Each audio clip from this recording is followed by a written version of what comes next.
Hey, what's up, RucciDaCrew family and fellow Moonwalkers? It is your boy Rucci Reacts coming at y'all again with another video. And today I wanna explain why the Invincible album is my favorite album of Michael Jackson. Why this is my favorite Michael Jackson album. And I also want to address I also want to address why it kind of like, it doesn't technically trigger me because everyone has their own opinions, but why almost everyone in the MJ community just overlooks the Invincible era like it's nothing. I mean, y'all get what I'm saying? So, and why it shouldn't be overlooked like it is. Like, for example, everybody in the MJ community, like, it's like, oh my god, history's my favorite era, dangerous, thriller, bad, and off the wall. I mean, and victory and triumph. I mean, they mention all those eras and then they just skip over the Invincible era like it never happened. And I mentioned Invincible, like, you know, in the comments, and they just be like, oh, Invincible is soft-spoken. Invincible is it's trash. I mean, and technically it's not soft-spoken. And I'm about to spit some facts to y'all. Spit some, like, you know, I'm about to give y'all some reasons why it's not soft-spoken. Sure, it wasn't promoted properly by Sony Music, but I'm about to explain to y'all why it's one of Michael Jackson's top amazing albums, in my opinion. So, let's rewind clocks to like 1999, well, 2001, yeah, 2001, the release of Invincible. So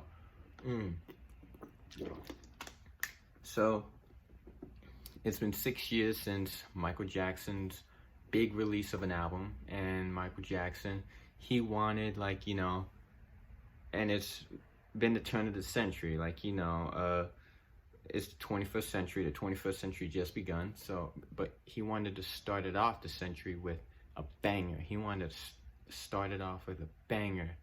And believe it or not, Invincible is one of Michael Jackson's most expensive albums. And by that, I mean he spent a lot of money. Him and Sony Music, well, I think it was mostly him. I don't know. I don't know where the money comes from. But I don't know. That part I don't know, but Michael Jackson spent a lot of money making this album. And he spent the most money making this album.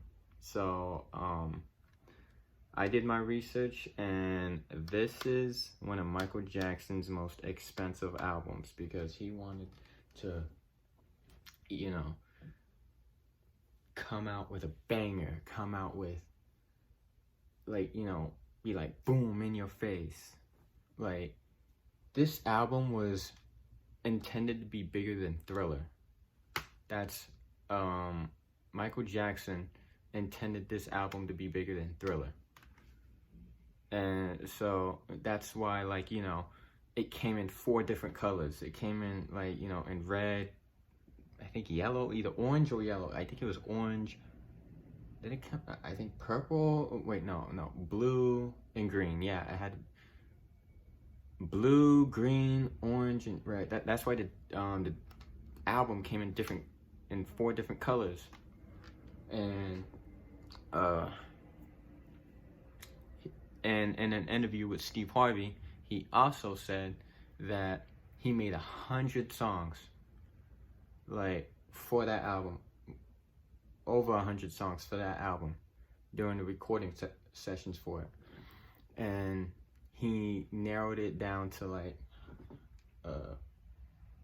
you know, 16 or 17. So and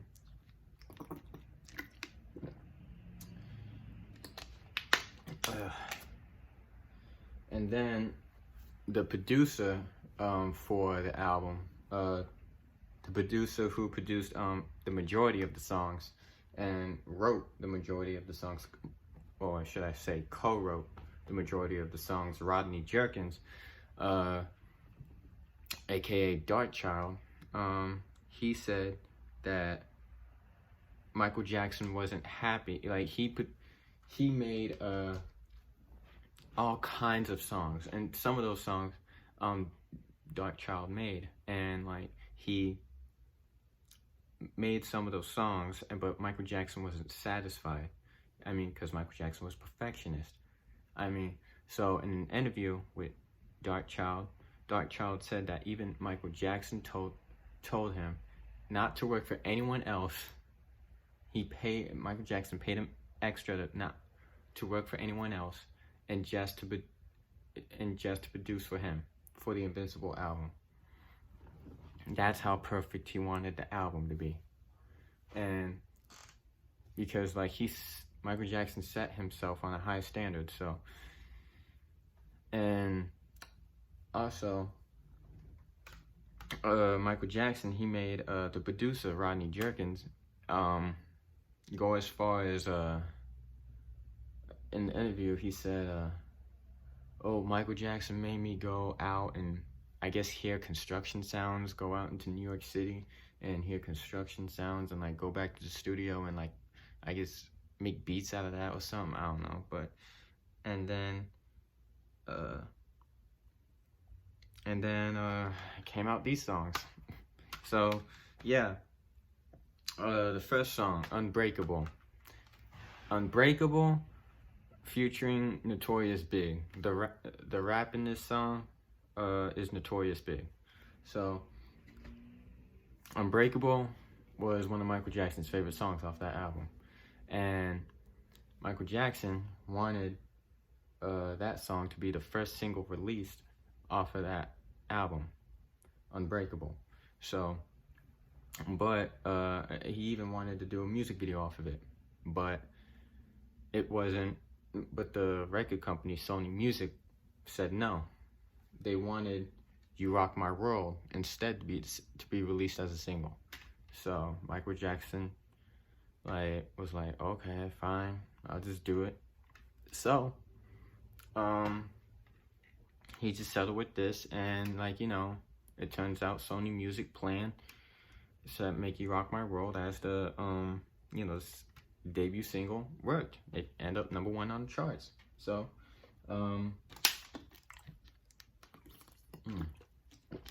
gotta stay hydrated. So where was I? Oh yeah, "You Rock My World." So yeah, the music video for "You Rock My World" came out, and yeah, Michael Jackson was just grinding. He was spending money on this album, and believe it or not, the reason why I think this album is one of a kind, and I think it's so great, because I look at songs like "Break of Dawn," "Invincible," Heartbreaker, I think it has Heartbreaker has a little bit of dubstep in it, and I think that's one of, and it's not bad for that came out in the early 2000s. I mean, I read this article that Michael Jackson invented dubstep. I'm not sure how true that is, but if he did, then I guess kudos to him. And songs like "Break of Dawn," "Speechless," "Butterflies," and I feel like Michael Jackson, he did, if you look at his entire career, he did Thriller, right? And if you look at a song like Thriller and Ghosts, Michael Jackson also wanted to do a short film for Threatened, like the last song of the album. He wanted to do a short film for Threatened and make it kind of like Thriller. I mean, if you hear the song, it's kind of like, it has that scary vibe to it. Like, he wanted to do something like Ghosts, but better. I mean, that's how bad he wanted to, like, make this album better than the previous ones.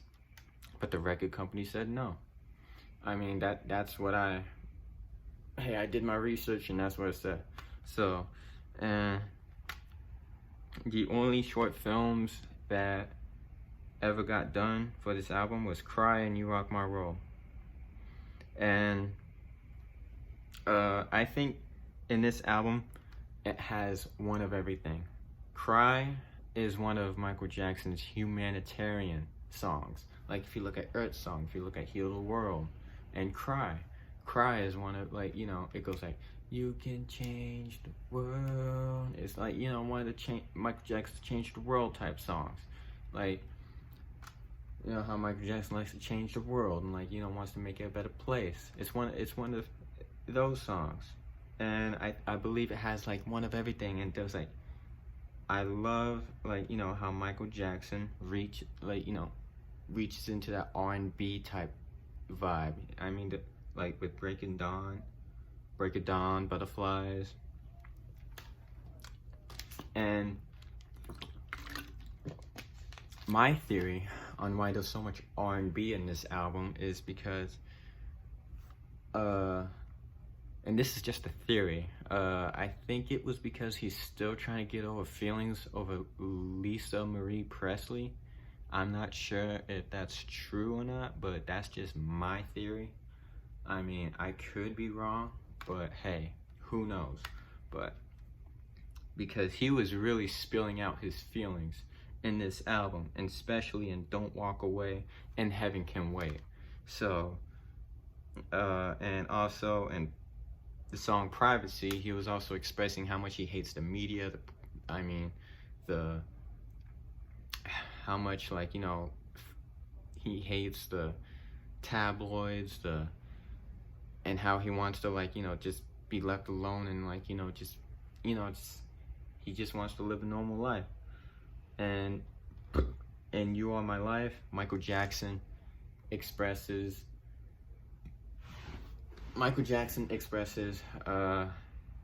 his love for his children. In You Are My Life, he expresses his love for his children, how much his children means to him. And with the song Speechless, believe it or not, the way Speechless came about, Michael Jackson, when he was at Neverland and he was having a water balloon fight with children, because he would invite underprivileged children to Neverland. He was having a water balloon fight with them, and after the water balloon fight, I think he got beaten in the water balloon fight. I guess he went back inside, and then boom, he got inspired inspired to write that song. I guess it clicked in his head, and he was like, hey, I know what song to write. And then Speechless came about. So I can relate to Michael Jackson in some of these songs. In Speechless, I can relate to him, but it's mainly on, like, writing the song. On how Speechless came about, I can relate to him, because sometimes when I'm at work at my job,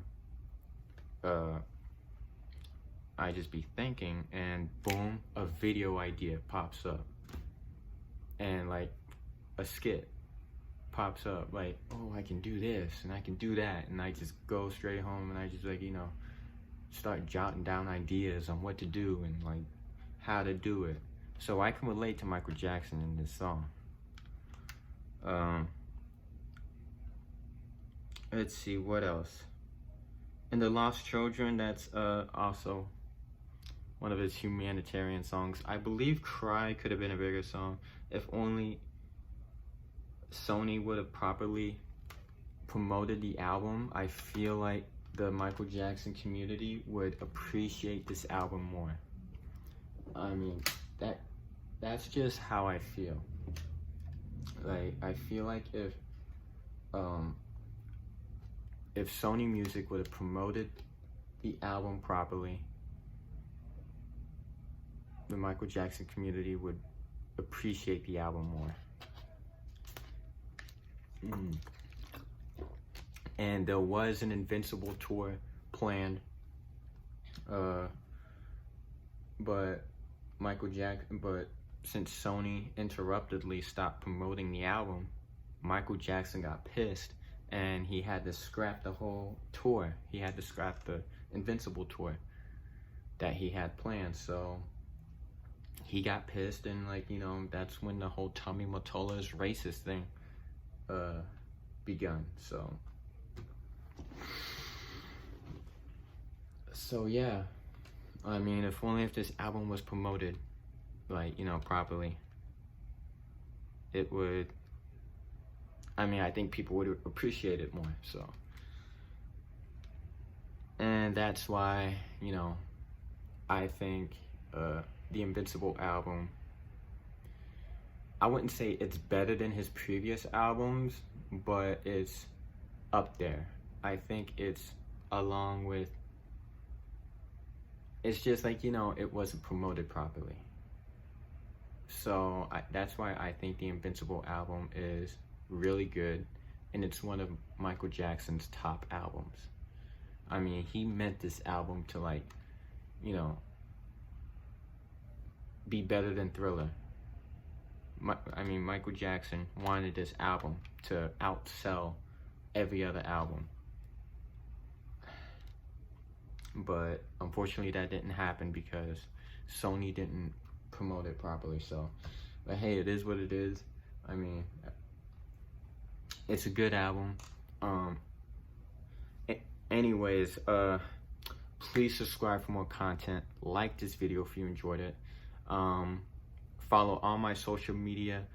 The links will be in the description below. And it's been your boy Rucci Reacts, and I'm out.